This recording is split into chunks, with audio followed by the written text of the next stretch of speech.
If Narendra Bhai gives up his post as Chief Minister of Gujarat, yes, it would finally prove that BJP is a party with a difference. If he does not, then on the 25th of December, which is Atalji's birthday, I would like to go on to a fast till he gives up his post. A fast unto death.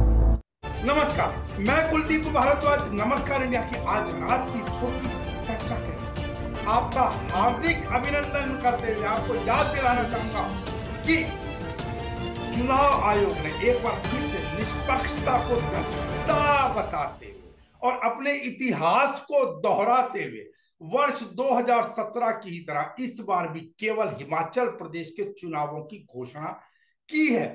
उन्होंने गुजरात के चुनावों की घोषणा अभी तक नहीं की है या अभी नहीं की है सीधी। पिछली बार भी उन्होंने इसी ही प्रकार किया था। चलिए पहले चर्चा आपको हिमाचल प्रदेश के चुनावों की कर लेते हैं। अधिसूचना इसकी परसों सोमवार को आज तो शुक्रवार है, सोमवार 17 अक्टूबर को अधिसूचना इसकी जारी हो जाएगी और 25 अक्टूबर को नामांकन की आखिरी तारीख होगी। 27 अक्टूबर को जांच की जाएगी नामांकन पत्रों की। 29 अक्टूबर को नाम वापस लेने की अंतिम तिथि होगी। 12 नवंबर को चुनाव होंगे और 8 दिसंबर को उसके परिणाम आएंगे। आपको मालूम ही है कि 68 सीटों वाली इस हिमाचल प्रदेश विधानसभा के अंदर 2017 के जो परिणाम आए थे उसमें भारतीय जनता पार्टी को 44 सीटें मिली थी, जबकि कांग्रेस को 21 सीटें मिली थी और 3 सीटें अन्य को मिली थी। उस समय आम आदमी पार्टी का खाता वहां नहीं खुला था या आम आदमी पार्टी का कोई विधायक वहां पर नहीं चुना गया था। कुल मिलाकर 55 लाख वोटर हैं चुनाव आयोग के अनुसार हिमाचल प्रदेश के अंदर, जिसमें 27,80,000 पुरुष और 27,27,000 महिलाएं हैं उसके अंदर। एक 80 वर्ष से ऊपर की अवस्था वाले 1.22 लाख अर्थात 1,22,000 मतदाता होंगे और 100 वर्ष से ऊपर की आयु के जो है 1184 मतदाता होंगे। ईश्वर इनको दीर्घायु भी करे और इनका स्वास्थ्य भी बरकरार रखे। याद कीजिएगा पिछली बार 2017 के अंदर 9 नवंबर 2017 को वोटिंग हुई थी और 18 दिसंबर 2017 को नतीजे आए थे। मैं 2017 की चर्चा यहां पर कर रहा हूं। चुनाव की तारीखों का जो ऐलान हुआ था 2017 में हिमाचल के प्रदेश के लिए वो 12 अक्टूबर को हुआ था, जबकि गुजरात के चुनावों की तारीख का ऐलान 25 अक्टूबर को अर्थात 13 दिन के पश्चात हुआ था। तब ये मसला उठा था कि प्रधानमंत्री नरेंद्र मोदी जी को कई अपनी रैलियां करनी है, कहा गया था सरकारी पैसों पे आदि आदि जो कुछ भी है, इसलिए ऐसा करा जा रहा और हुआ भी यही था। उन्होंने कई कार्यक्रम किए, कई चीजों की घोषणा भी उन्होंने की थी उसके बाद में, हालांकि होना नहीं चाहिए था इस प्रकार का। या तो ये था कि भाई चुनाव आयोग चुनाव ही 1-1.5 महीने बाद कराता।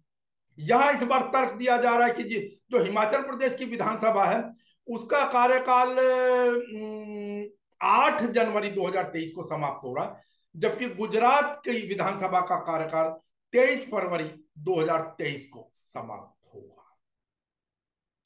हालांकि अगर इस बार देखें अभी भी तो 18 से 20 अक्टूबर तक अर्थात आगामी सप्ताह के अंदर गुजरात के गांधीनगर में डिफेंस एक्सपो आयोजित होनी है और उसका जो शुभारंभ है या उसका जो उद्घाटन है वो प्रधानमंत्री नरेंद्र मोदी करेंगे। आजकल जितनी भी योजनाएं होती हैं चाहे वो किसी भी मंत्रालय से संबंधित हो, उनका जो उद्घाटन है वो प्रधानमंत्री नरेंद्र मोदी ही करते हैं। अब लगता नहीं है कि इसी मंत्रालय का कोई मंत्री है, क्योंकि सारे मंत्रालयों का जो प्रभार है एक तरीके से अगर कहें, कुछ लोगों को भक्तों को बुरी लग सकती है, लेकिन सत्य यही है कि सबका प्रभार जो है वो प्रधानमंत्री नरेंद्र मोदी जी के पास है। और आपको मालूम है कि जेपी नड्डा इस समय गुजरात में गौरव यात्रा निकाल रहे हैं भारतीय जनता पार्टी की, जो कि राज्य के 182 सीटें हैं, उनमें से 144 सीटों से होकर गुजरेगी ये वाली यात्रा जो गौरव यात्रा है जेपी नड्डा की। बाकी पिछले 2017 का आपको मालूम ही है कि पहले चरण का जो चुनाव हुआ था वहां पर 25 अक्टूबर की घोषणा के बाद में, मैं अब गुजरात की चर्चा कर रहा हूं, वो 9 दिसंबर 2017 को हुआ था और दूसरे चरण का 14 दिसंबर 2017 को हुआ था। पहले चरण में 89 सीटों पर, दूसरे चरण में 93 सीटों पर, और कुल मिलाकर 18 दिसंबर को चुनाव के परिणाम घोषित कर दिए गए थे। अब आप मुझे बताइए कि आप इसको इस समय कैसे कहेंगे कि चुनाव आयोग निष्पक्ष है। आप एक चीज और गौर कीजिएगा, एक समय में गुजरात के मुख्यमंत्री के प्रिंसिपल सेक्रेटरी रहे, जो कि फिर चुनाव आयुक्त बने थे, वो जाते जाते अपने कार्यकाल से कुछ दिन पहले आम आदमी पार्टी के 20 या 22 विधायकों के साथ क्या कुछ करके गए थे, उनको किस प्रकार अयोग्य ठहराने के घोषणा कर गए थे, वो आप लोग याद कर लीजिएगा। तो आज के समय में ये कहना कि चुनाव आयोग निष्पक्ष है, ये गले से उतरने वाली चीज नहीं है। बहुत सारे लोगों को ये बातें बुरी लग सकती है, लेकिन उससे हम सत्य कहने से नहीं चूकेंगे। हम पहले भी कहते आए हैं कि ना हम दुश्मन हैं सरकार के और ना पैरोकार गुनहगार। यद्यपि लोग कहेंगे कि संवैधानिक संस्था पर इस प्रकार उंगली नहीं उठानी चाहिए, लेकिन जो कुछ हो रहा है वो आपके सामने हो रहा है, आप स्वयं देखिए। अगर हम गलत कह रहे हो तो आप बताइए। चलिए, अब मैं आपको इस दौरान एक और, क्योंकि देखिए इस समय भारत जोड़ो यात्रा जो है, जो राहुल गांधी की भारत जोड़ो यात्रा है, उसमें बेहिसाब हुजूम उमड़ा पड़ा है इसमें, और रातों को भी रैलियों में बेहिसाब लोग उमड़ रहे हैं। लेकिन आपको मेन स्ट्रीम के मीडिया के अंदर शायद ही कोई चैनल मिलेगा जिसने उस हुजूम को दिखाने की जुर्रत की, मैं शब्द का प्रयोग कर रहा हूं, जुर्रत शब्द नहीं की। पर चले, कोई बात नहीं, आपको एक रंग और दिखा।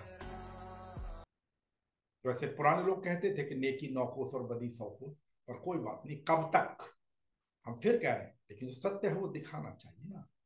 अगर हम प्रधानमंत्री जी के पीछे फोटो लेकर जाते हैं, शिवलिंग के पीछे खड़े होकर फोटो खींचते हैं, वो कहीं भी पूजा में जाए, पाठ में जाए, गुफा में जाए, अपनी माता जी से मिलने जाए, अगर वहां मीडिया दिखाने से नहीं चूकता है, तो फिर मुख्य विपक्षी दल है कम से कम कांग्रेस, उसको तो दिखाना चाहिए।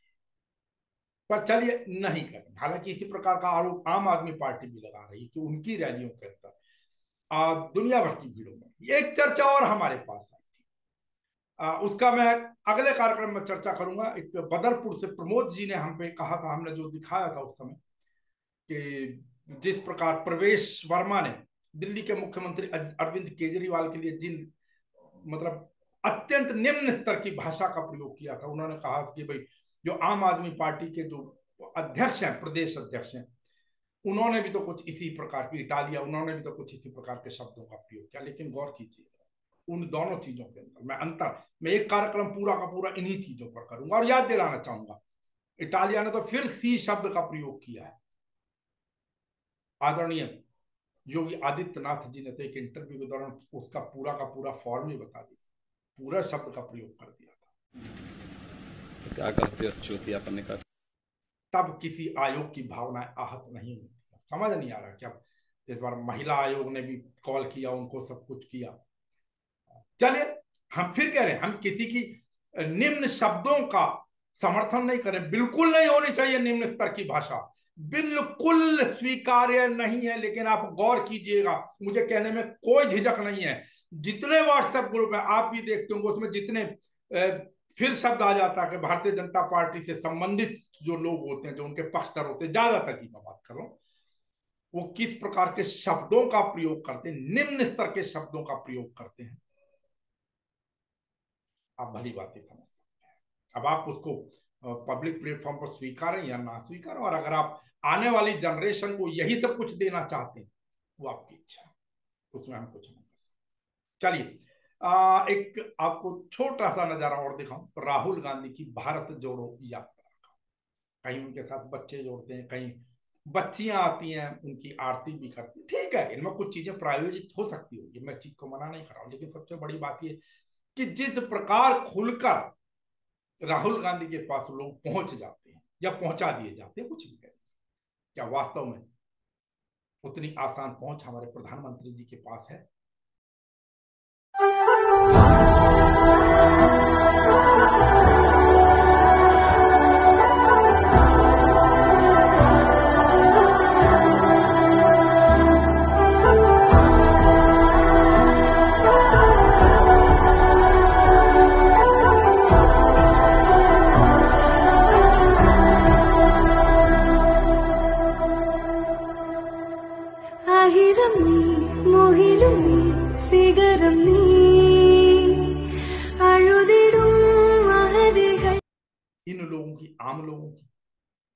कह सकते हैं प्रधानमंत्रियों की सुरक्षा को खतरा है, बिल्कुल ठीक है, लेकिन फिर मंथन करके देखिए आप। मैं यहां पर एक और आपको वीडियो दिखाना चाहूंगा। प्रधानमंत्री जब पीछे मध्य प्रदेश के अंदर थे, महाकाल के कार्यक्रम के अंदर, वहां पर एक वीडियो वायरल किया जा रहा है जिसमें उनके साथ में प्रदेश के मुख्यमंत्री शिवराज सिंह चौहान विराजमान हैं और वो कुछ जेब से निकाल कर खा रहे हैं। और देखिए, अब हर पक्ष का आदमी होता है ना, तो अब उनके लिए कुछ की कुछ कहा जा रहा है शिवराज सिंह के लिए कि उनका मुंह खुला रह गया, आदि आदि जेब से निकाल। देखिए, सत्य यह है कि शिवराज सिंह भयंकर रूप से डायबिटीज से पीड़ित थे, शुगर के मरीज, मधुमेह के मरीज, और हो सकता है कि उन्होंने जेब से निकाल के पिस्ता या जो कुछ भी है वो उसके लिए खाया हो। तो स्वास्थ्य का भी किसी कुछ चीजों का ध्यान रखना चाहिए। आंख बंद करके किसी की भी निंदा कर देना वो ठीक नहीं है। और उस समय शायद आवाज लगी थी तो वो उसके लिए देखने लगे। अब हम लोग ये नहीं है कि हम आंख बंद करके किसी की भी बुराई कहें दिखाएं। नमस्कार इंडिया इस प्रकार की चर्चाएं या इस प्रकार का विश्लेषण कभी नहीं करता। अब आज के इस हिंदू मुस्लिम युग के अंदर, हिंदू मुस्लिम के अंदर वैमनस्यता बढ़ाने के प्रयास वाले युग के अंदर एक वीडियो आपको दिखाना चाहूंगा। आप गौर कीजिए, ये जो व्यक्ति राम नाम सत्य है बोलते जा रहे हैं, एक व्यक्ति की अर्थी कंधे पर अपने ले, उनके सर पर मुस्लिम टोपी, ये मुस्लिम टोपी, और आवाज क्या आ रही है? राम नाम सत्य है। ये दृश्य मध्य प्रदेश के कोतमा का है, जहां पर एक बबलू भट्ट नाम के व्यक्ति, शायद जिनकी आर्थिक स्थिति बेहतर ना हो, उनका अंतिम क्रिया, अंतिम रीति रिवाज इन मुस्लिम युवकों के द्वारा संपूर्ण कराया गया। ये होती है भाईचारे की मिसाल। इन चीजों को हमें नहीं भूलना चाहिए। कुछ लोग गलत हो सकते हैं, मैं ये नहीं कह रहा किसी भी समाज में, लेकिन क्या वो केवल मुस्लिम समाज के लिए? क्या हिंदू समाज में इस प्रकार के लोग नहीं होते? हम क्यों आंख बंद करके किसी के भी देवी देवता का या आराध्यों का हम मजाक उड़ाने लगते हैं? अगर कोई हमारे आराध्यों का मजाक उड़ाए तो आपको कैसा लगेगा? कमियां सब में मिलेंगी। आज के अनुसार विश्लेषण आप किन्हीं भी चीजों का कर सकते। मेरा निवेदन कि ये कुछ जो चंद लोग हैं जो माहौल को खराब करने में लगे, उनके बीच में, और सबसे अपील करूंगा, सभी धार्मिक लोगों से अपील करूंगा, किसी भी पक्ष के हो, हिंदू पक्ष के हो, मुस्लिम पक्ष के हो, वो खुलकर खुलकर अगर कुछ गलत हो रहा है तो खुलकर उसका विरोध करें, और सही हो रहा है किसी भी पक्ष का हो उसका समर्थन करें। कहते हैं ना कि इश्क एक तरफा हो तो सजा देता है, और इश्क दोनों तरफ से हो तो मजा देता है। मौसम बदल चुका है, करवा चौथ जा चुकी है, अब अहोई अष्टमी का त्योहार आना है, और उसके बाद फिर आपको मालूम है धनतेरस, छोटी दीपावली या नरक चतुर्थदशी जिसको कह देते हैं, फिर दीपावली। और इस बार नरक चतुर्थदशी या छोटी दीपावली और बड़ी दीपावली एक ही दिन है। कुछ लोग तिथि का भी हिसाब बता रहे हैं, लेकिन मुख्य रूप से उस दिन ग्रहण भी है, सूर्य ग्रहण भी, इसलिए वो एक दिन पहले मनाई जा रही है उसी दिन। बाकी गोवर्धन और भैया दूज अपने समय अनुसार। मैं फिर बता दूं, दीपावली केवल एक दिन की नहीं होती है। कुछ लोग एक दिन पूजा करके बम पटाखे फोड़ के मिठाई बांट कर रहे हैं ना, दीपावली 5 दिवस की। धनतेरस, छोटी दीपावली, दीपावली, गोवर्धन पूजा, जो बहुत से लोग इस समय अब छोड़ चुके हैं, कम से कम उत्तर भारत में, और भैया दूज मनाएं, अवश्य मनाएं। पूजा पाठ करने वाले लोग आप पाएंगे कि समाचार चैनल से इस प्रकार की बात है, लेकिन जो सत्य है, सिंह लग्न के अंदर अमूनन पूजा की जाती है, कीजिए। लक्ष्मी के चाहने वाले, स्वास्थ्य के चाहने, और सबसे ज्यादा लक्ष्मी पूजन के लिए किया जाता है तो श्री सूक्त का पाठ अवश्य कीजिएगा। रात्रि में सिंह लग्न आएगा मेरे ख्याल से, या देख लीजिए, उसके अंदर एक डेढ़ डेढ़ पौने 2 घंटा जितना भी देखिए, 5 रातें लगातार कीजिए। शेष आपके विश्वास पर। मौसम बदल चुका है, अपने स्वास्थ्य का ध्यान रखें। कल फिर आपसे मुलाकात, और उन अपशब्दों के ऊपर मैं एक पूरा कार्यक्रम करूंगा, बेफिक्र रहिएगा। बहुत शीघ्र करें स्वीकार। नमस्कार इंडिया। नमस्कार।